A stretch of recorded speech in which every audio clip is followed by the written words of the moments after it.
La méditation du jour a pour titre « Dieu veut que vous vous engagiez avec lui ».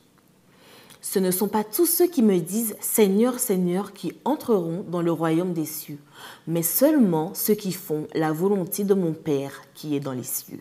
Matthieu 7, le verset 21. Comment Dieu sait-il qui est un véritable disciple ?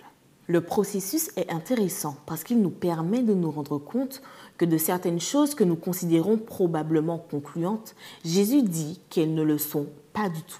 Beaucoup en sont arrivés à croire que celui qui appelle Jésus Seigneur est déjà chrétien et que sa relation avec Dieu est bonne. Cependant, Jésus nous dit qu'il est possible à quelqu'un d'appeler Dieu Seigneur, mais sans toutefois le reconnaître comme tel dans son vécu. Cela signifie que la simple confession du nom du Seigneur, mais sans engagement de cœur, ne constitue pas une preuve d'un discipulat véritable. À quoi voit-on alors cet engagement ? Selon les paroles mêmes du Christ, à l'accomplissement de la volonté du Père. Et Jésus va encore plus loin.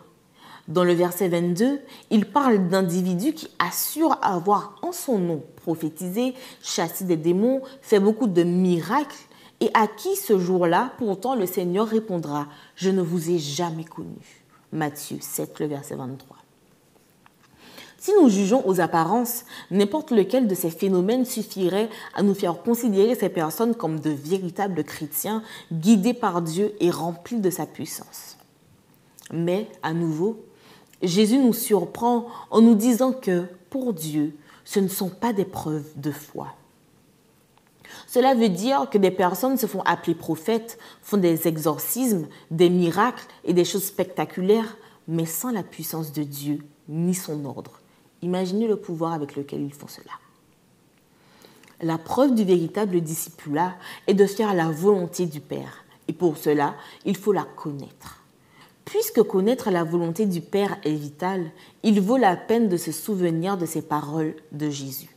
Voici en effet la volonté de mon Père, que quiconque voit le Fils et croit en lui ait la vie éternelle. Jean 6, le verset 40. La volonté du Père est que vous ayez une relation de foi avec Jésus. Il ne s'agit pas d'aller de ci, de là en disant que Jésus est le Seigneur, en faisant des miracles ou en prophétisant, mais de croire à 100% en Jésus et de le laisser œuvrer en vous.